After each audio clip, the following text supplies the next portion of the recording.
everyone, welcome to TDL Live. This is April 21st, 2008. I'm Ryan Ritchie. Adam Ford with me as well. As always, you just saw us, now you get to see us again. But now we're live. We are. We were not live before. And usually people will give us some sort of challenge to see if we actually are live. You can send us an iChat or AOL Instant Message to TDL Live during this show. And of course, don't forget, after the show, right here on thedigital-lifestyle.tv, it's Ellen Feist. She's all grown up now in Bed and Breakfast. So that's coming up after the show. Before that, though, we've got plenty of Apple news, rumors, and other goodies to get to.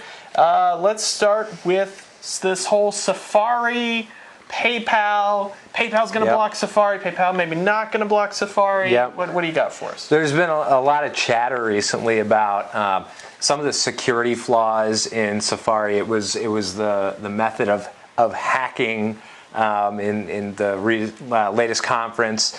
So PayPal's talking about, if you're not quite up to spec with your security, maybe we're not going to allow you to transact business on our website. Mm-hmm. But as we know, there's a lot of Safari users out there, and I don't know that they're going to do that. Well, basically, they're saying they want to block "quote-unquote" unsafe browsers, and so the controversy is Safari an unsafe browser? Right. There's some SSL stuff going around there. People talking about not being up to spec with some of the other browsers that are out there. Yeah. So supposedly it's susceptible to phishing and other things like that. So Michael Barrett from PayPal, he's the CIS officer. Which let's go to ticker. CIS would be Chief Information Services? Services? Maybe you know. TDL Live. Let us know. Okay, but basically the quote from him is, quote, "In our view, letting users view the PayPal site on one of these browsers is equal to a car manufacturer allowing drivers to buy one of their vehicles without seatbelts." Yes. So, turns out, though, for now, PayPal will not be blocking Safari. For now, you can use the browser without seatbelts. I go directly to PayPal. I use it with Safari. I think I'm safe. I don't, if I get an email that says, "Hey, why don't you give us your PayPal information?" Right. Generally just don't do that. Yeah, generally you don't do it, and generally, I mean, is that really because of Safari? I don't think so. I think that's general sort of email phishing. I don't think that really has anything to do with the browser. Well, the concern is that other browsers allow you to see the full URL better than Safari, especially Safari on the phone. Mm-hmm. You can't really see where you're going. But, I would say it's more like whether you're buying a car with seatbelts and you're driving it drunk, or whether it doesn't have seatbelts and you're drunk. Yeah. At the end of the day, it might not matter. User error, so. User error. Hey, speaking of errors that were not caused by the user, I guarantee it. I understand you made a trip to the Apple Store this week. I did. For an iPhone swap-a-roo. How did that go? You know what? It was rather painless. I went to my local Apple Store. I had a dead pixel at the bottom of the iPhone. It was like right in the slide to unlock area, right at the bottom there. So every time you turn on the phone and you go to slide to unlock it, there's this little green pixel and another one that was kind of like flashing by it that was like, "Hey, I'm going next." I'm going next. So it looked like it was going to be an area at some point. So obviously just pretty annoying. So I took it in expecting, that's within spec. 1 or 2 dead pixels isn't really going to cause a cause for replacement. So I was expecting the worst. Walked in, thought, "Oh, that's not right." Went ahead and swapped it out. And like before that, I'm like, "Oh, I better start getting rid of all of my stuff." So I'm like deleting email accounts, and some photos you can delete right on there, some photos you can't delete right on there, which I found to be interesting. So the photos that you take with the camera on the phone, you can delete those right on the phone. But photos that you put in through iPhoto, no, not so much. I'm told, oddly enough, one of the features you would like to see is a password-protected photo album. Oh, is that right? Yes, that is. Okay. That is. That's what I'm told. Let's do it. Let's do it. Let's do it. So yeah, it was rather painless. Cool. Now let me ask you this though: how about the process of getting to see the genius and all that good stuff? Yeah. Did you make the appointment online first? I did. I did. Okay. I made the appointment online. Which, when you go to do that, as intuitive as it is, you click to make your appointment on the final button, but it doesn't give you any kind of confirmation. It just takes you back to the your store's page. It's like, did I do it? I don't know. So I went back in and made another one. So I wasn't sure. So you went to the store, and did one of the blue shirts greet you? The concierge folks, to make sure you got something? No, they didn't. But from what I understand, they were supposed to. Yes, they were. And I was supposed to get some kind of a buzzer, like I'm waiting at a restaurant. Oh, some do. Some stores do that. Some do not. Yeah, I think I was supposed to get a buzzer, which I did not get. Okay, fair enough. And I just wandered around aimlessly until I don't know. I just wandered up. I was like, hey, I'm here. It's time, past time, but it wasn't too far past time. So. And you were in one of the stores, I understand, where the Genius Bar and what used to be the cash wrap. I hope I'm not going too insider there on those that haven't worked retail. They've now been combined into one area, and I've been in the store several times. I see that causing a lot of confusion. Was kind of confusing. A lot of people not sure quite where to go. Yeah, it's like that's the only place to go, because there really isn't anywhere else that would be like a register area or even like a Genius Bar type thing anymore.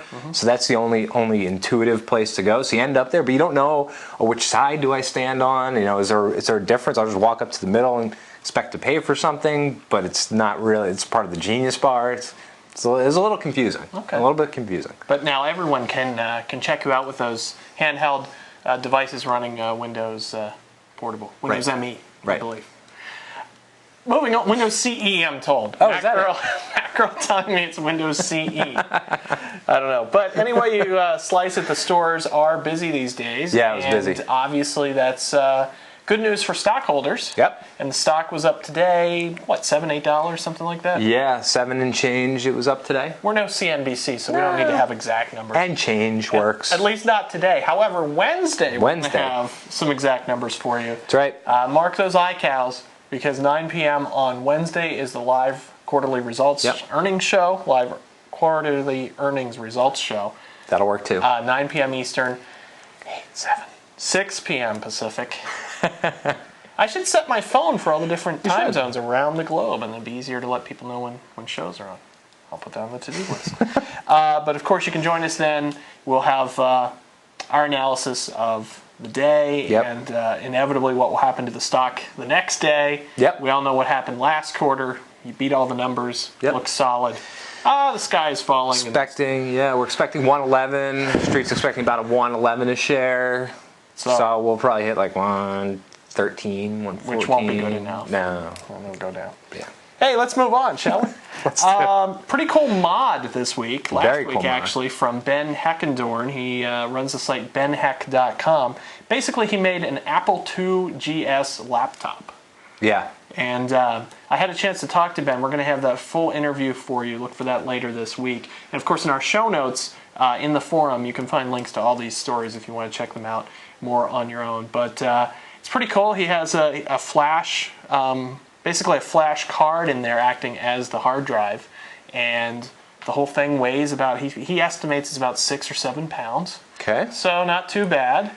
And Ben is also famous. He recently did the PS3 portable as well, which he says was a lot more work. I'm sure.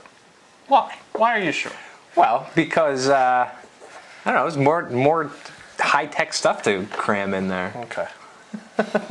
I'm just calling you out. I want to make sure there's not any spin here. Okay, moving on. Of course, the 3G iPhone.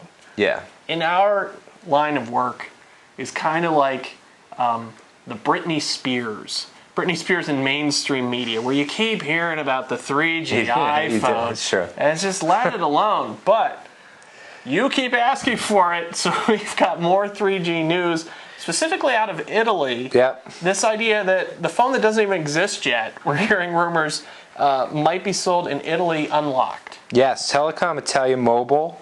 There's reports that they will be the first carrier of the iPhone 3G, but they're going to have like a 6-month deal, but it's going to be unlocked, so you can use it on different carriers. It's a total deviation from the current model, so I'm not so convinced about it. But It would be. I mean, it would be interesting. It would be the first time that the iPhone is, legally unlocked. Supposedly, Steve has been finagled into this relationship, and that they're going to do it. Supposedly, the device is also going to cost more to offset the revenue that's going to be lost as a result. Can you charge more for the phone? Well, I think it ties into, there are also some rumors out there that we're going to see 2 or 3 different models, and maybe what we know today as the iPhone might be, yet another $100 cheaper. So maybe the 3G iPhone is at the price point where we're at now, but without the revenue sharing and sold unlocked. The only piece of this that doesn't make a whole lot of sense to me is, in the grand global scheme of things, Italy's a fairly small market to be the place that twists Apple's arm enough to say, okay, it can be unlocked. Right. I don't know. Just doesn't add up. Unless there's some legal reasons that it has to be unlocked to be sold there. But to me, it also seems like slippery slope. You do this here, who else is going to expect you to do this in what larger market? So, I don't know. It would be cool to see a change to the model. I'm all for whatever carriers want to have this thing on it, but I don't know that it's a good business decision to set the precedent that you're going to do that. Unless that is the new model. Unless that is the new model, because yeah. let's remember, the AT&T contract doesn't last forever. It doesn't. It doesn't last forever. This is true. What does, really? I don't know. Maybe you know. Twinkies, right? Twinkies. Don't they last forever? They are. Oh, O's, I'm told. O's last forever, that girl says. O's. Let us know what you think about the 3G iPhone, especially if you're a current iPhone user or owner. Are you planning to run out and get a 3G iPhone? Let us know. Send an instant message to TDL Live. And don't forget, you can talk to each other if you're watching us on the digitallifestyle.tv. Our channel's available several different places. But if you're watching us on the digitallifestyle.tv, you'll find there's a chat button under the window. Press that. You can chat with each other. We can't see that chat, however. But that chat should prove infinitely entertaining about 15 minutes from now, when we, as a group, as an Apple family, gather around the TV, gather around the digital hearth to watch Ellen Feist in Bed and Breakfast. And today is April 21st. It is? 4/21. Yesterday was 4/20. That's what they tell me. And I'm just going to say that if you had any reason to celebrate yesterday, you might as well just keep celebrating with this movie today. Right, if you had a birthday, or... if you blew out the candles and there was some smoke, this is the kind of movie for you. That's all I have to say. Yeah. I understand Apple is moving on up on the Fortune 500 list. What do you got for us? Apple is moving on up in the Fortune 500 list. Went from 159 to 121 just a year ago. That was just a year ago. This year? Any guesses? Let's see. 112. No. Higher? Higher or lower? Well, it's higher in the rankings. Better in the rankings. Lower. A lower number. It's like golf. I don't know. What was it? 103, folks. 103. 103. All right. Write it down. I got it. 103. And on the list of the 20 most profitable tech companies, at number 8. Now that, I'm a little surprised they're not higher. Because the margins are there, the user base is there. It's true. I mean, I can see... It's also a volume game. Volume, HP, Dell. Plus, I don't know how wide of a net when you say technology. That's true. Is that Google? Is it's it pretty wide. Hardware, software? So. It's pretty wide. But 8's pretty darn good. I'll take it. 103. 103. So, I'm a big fan of To Catch a Predator with Chris Hansen. It's a good one. On MSNBC. You're in trouble, folks, if you go in and there's any kind of drink being offered at a bar area. That's trouble. But you have a story about catching a thief using a Mac. Yeah. Not a predator necessarily, but just a lock and stock thief. So all of you would-be thieves out there looking to steal Apple notebook computers. Steal a Vio. Right, exactly. That's the moral of the story. Watch out for all of you .Mac users that are installed on these portables here, because we're going to get you. We're going to get you with Back to My Mac. So Explain a little these bit about folks- what you're yes, talking everyone's like, what? What? What's he saying? What are you talking about? When's Ellen on? Unfortunately, this couple had their notebook stolen recently, and they do use Leopard, and they use .Mac, and in order to get it back, or to at least find out what was going on, they repeatedly fired up back to my Mac, which basically allows you to take control of your machine. And they've been deleting files and things like that, and making sure that they can get some things off of there. But also, they've been tracking what's been going on, which is the interesting part. So I know you were telling me about this. They were able to actually even take pictures remotely via photo booth of the person who has stolen this laptop and is going around the laptop. Yeah, so basically they're building this whole portfolio to hand over to the authorities of this is the person who has my computer, and here's when they had it, and here's what they've been doing, apparently some downloading. So it's interesting. Now, there's only a few things that make me a little suspicious about this story. First of all, photo booth, always the screen flashes. It does, when you take a photo. It does. And you would have to be pretty dense to be there doing stuff, and all of a sudden, oh, what's this photo booth thing opening? Oh, it's taking a picture of me. Oh, so that's the first thing. Second thing, I can't get back to my Mac to work. Yeah, I can't get screen sharing to work, which is very similar in nature, but yeah. And they're saying they're able to track it at different Wi-Fi hotspots. I want to go from point A to point B, and I can't connect. Yeah, I have trouble as well. So I don't know. We might have a retraction next week on that one. Stay tuned, everybody. Speaking of the iPhone and the Apple stock and all that good stuff, look out! Watch your portfolio, because Palm announced they are beta testing. Did they? A new device. Okay. And the world kept spinning. What's next? And the world kept spinning. It'll be used with. It looks like the beta test went out to Sprint users. Oh. So what are they going to call it? Do you know what they're going to call this thing? I don't have a name yet. No. No. Probably something like the Last Hope or something like that.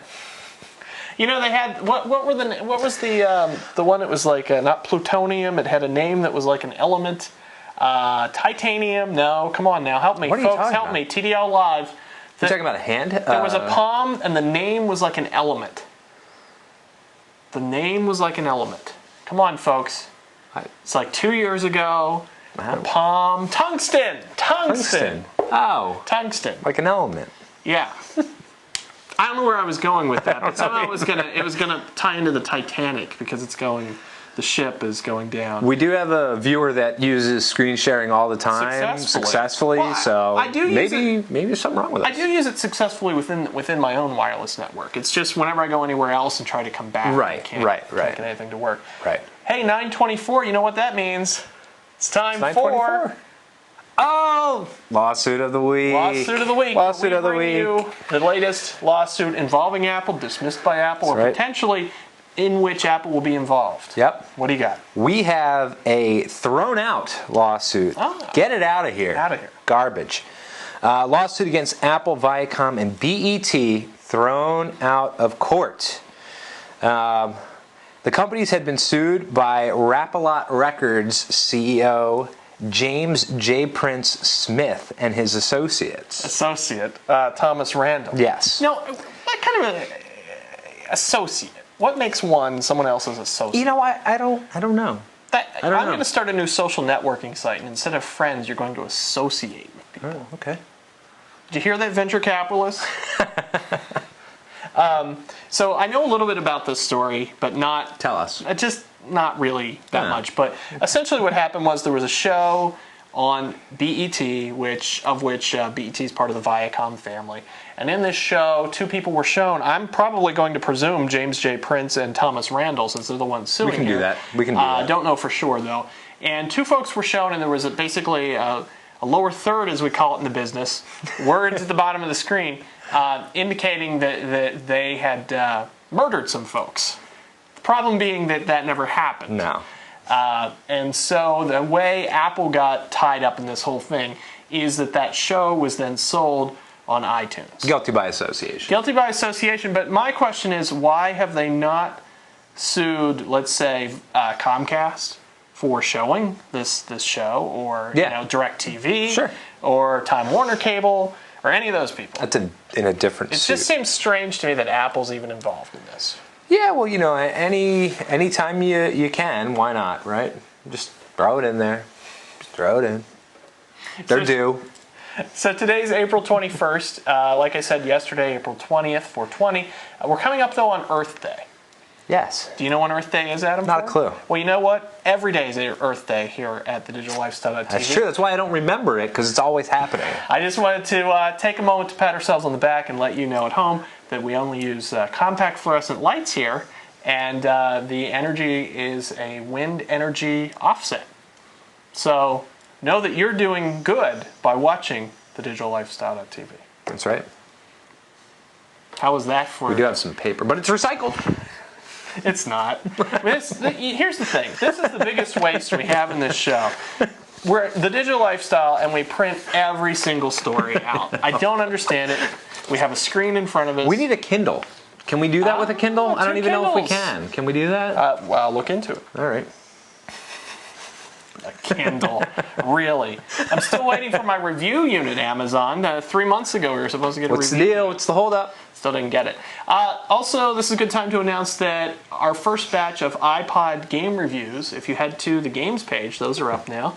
You can go to thedigitalLifestyle.tv and click on games. Games. And you'll find the first batch of reviews. We are the only source for video game reviews of all the iPod games. And you'll be seeing more of those throughout this week. Also, if you haven't seen it yet, last week I was talking about my Wi-Fi travel woes. It's worth it just for the picture. There's some solid pictures. Head over to the blog, go to thedigitalLifestyle.tv, click on blog. You can get to my post about airport Wi-Fi and the joys of traveling. It's a fairly opinionated piece, so strap in. But I enjoy it. You do? I do. Again, the photo alone, which is Pictures real and from Sky Mall. It is. So if you want to buy what is pictured there, you can do that. We do link to it. Let's just say there's a lot. You have to inflate it. Adam Ford is a picture of something you have to inflate, and you might take on a long trip. Easy, kids. And you might take on a long trip. Anyhow, you got anything else? We've got 2 minutes here. I'd hate to jump in early. Gosh. Let's take a moment to remind everyone, okay, so when the movie is playing here, it's Bed and Breakfast, Ellen Feist, shot in France in the summer of 2006. I know, just bear with me, there are some subtitles, but not the whole thing. Okay? So if we all work together, we can get through it.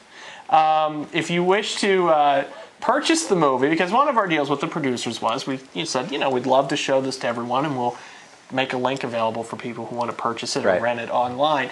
One bit of warning, though, that is a PC-only download via BitTorrent. So if you've never paid for something with BitTorrent before, this is your chance, but be warned that it's PC-only. So I just didn't want you to think that we were PC-only in any way. That's not our call to make. Not our call. But if you want to find out more, you can just follow the link where it says BitTorrent under the movie player on the DigitalLifestyle.tv. You can also take a moment to remind folks to tune in on Wednesday for the earnings report. 9 o'clock. 9 o'clock. 9 o'clock Eastern. We'll have new root access this week as well. Jamie DeGrazio in the blog talking about the fact he is not happy with the Wii. He's calling the Wii a sham.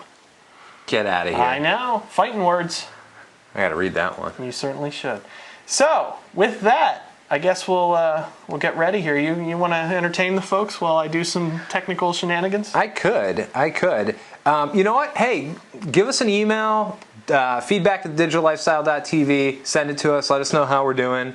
Let us know what you like, what you'd like to see, because we love to hear about it. So feel free to do that. Do it often. Check out the blog.